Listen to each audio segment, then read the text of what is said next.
How are potato chips made?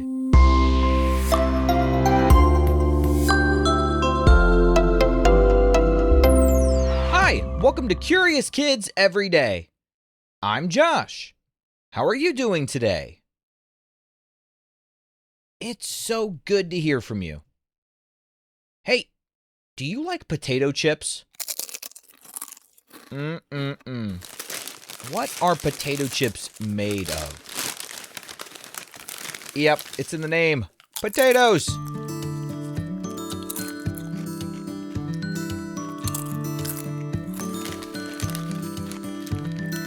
But they don't seem like regular potatoes to me. I guess they kind of look like potatoes. Maybe very thinly sliced ones. But they're in all kinds of strange shapes. And they're so crunchy. How does a regular potato become a potato chip? Let's figure it out today.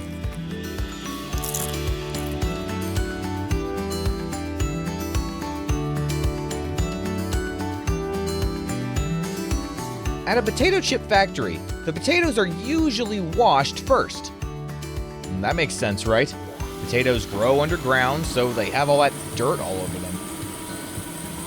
After they're washed very thoroughly, most potatoes are peeled to remove the skin, though some chips may keep a little bit of skin on the edge.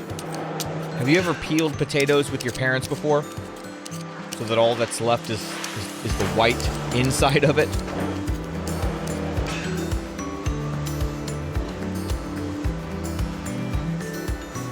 Once the skin is removed, then comes the slicing. The slicing is very important. A potato chip is sliced very, very thin. If you've ever wondered why a potato chip is so crispy, this is why.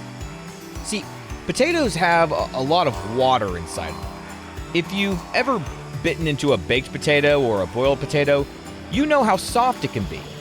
That softness comes partly from all the water trapped inside the potato. But a chip is different.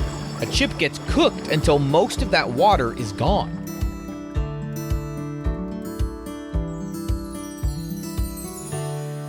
Now, potatoes contain a lot of starch, and when you slice them, some of that starch gets smeared onto the outside surface of the slices.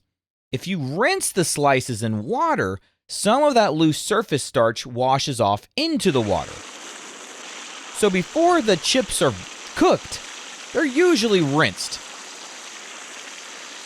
You can actually see why this is done with an experiment at home. If you slice potatoes and then soak or rinse them, the water will often turn cloudy or milky looking.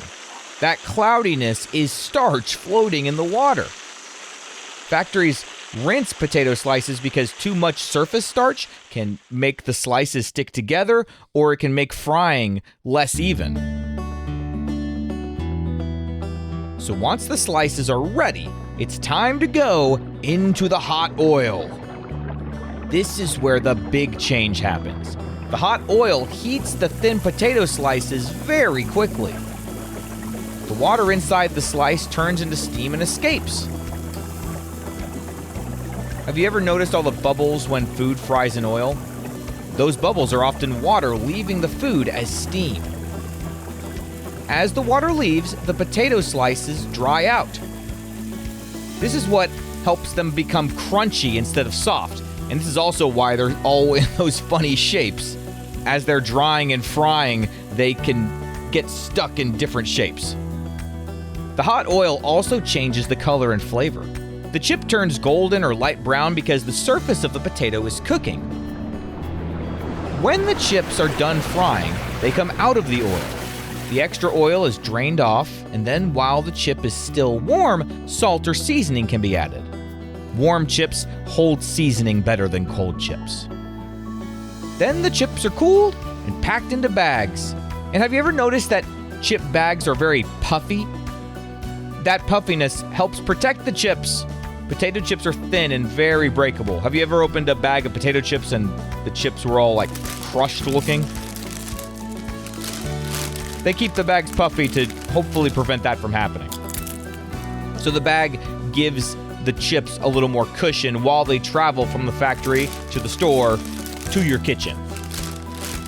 A potato chip is made by washing a potato, slicing it thin, rinsing the slices, cooking them in hot oil until much of the water leaves, seasoning them, cooling them, and packing them up. Different companies use different processes and use different ingredients along the way to get their own unique flavors, but in general, this is how a potato chip is made. You can make potato chips at home too if you cut the potato slices thin enough and then fry them just right.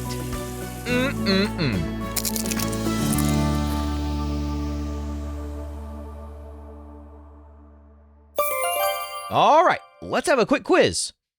What is usually the first thing done to potatoes at a chip factory? They are washed to get all the dirt off of them. And why are potatoes sliced so thin for chips? Thin slices can cook quickly and they become crispy. And what is it that leaves the potato slice while it's frying? That would be water. And what is added after many chips come out of the oil? Salt or seasoning. And they do it while the chip is still warm because then the seasonings stick to the chips better. Let's play true or false. True or false? Potato chips start as real potatoes. That is true. True or false? Potato chips are crunchy because they are filled with extra water. No, that's false. It's actually the opposite of that. They have less water. True or false? Hot oil helps water leave the potato slices as steam. That is true. Okay, would you rather grow your own potatoes or grow your own potato chips?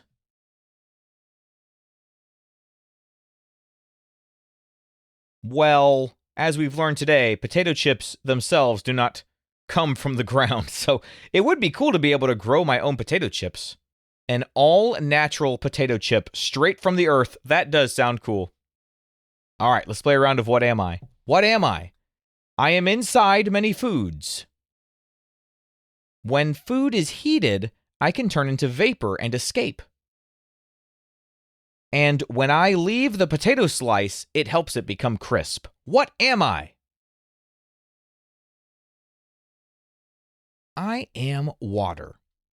So now we know how potato chips are made. They start as ordinary potatoes, but washing, slicing, rinsing, frying, and seasoning turns them into the crunchy snack we know and love. Do you have a favorite kind of potato chip?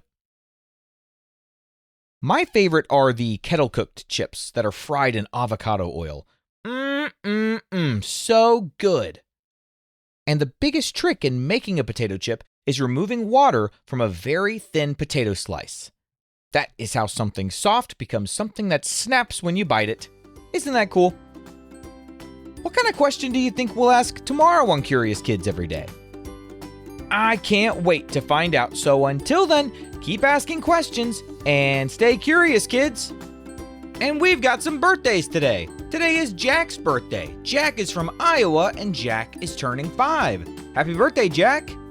Reese is from Virginia and Reese is turning 5. Happy birthday, Reese. Sophia is from Uxbridge, Canada, and Sophia is turning 5. Happy birthday, Sophia. Jessie is from Pennsylvania and Jessie is turning 4. Happy birthday, Jessie. Bella is from Bray, Ireland, and Bella is turning 9. Happy birthday, Bella. Owen is from Ohio and Owen is turning 5. Happy birthday, Owen. Ace is from Canada and Ace is turning 5. Happy birthday, Ace. Brahm is from Texas and Brahm is turning 5. Happy birthday, Brahm. Margot is from Michigan and Margot is turning 4. Happy birthday, Margot.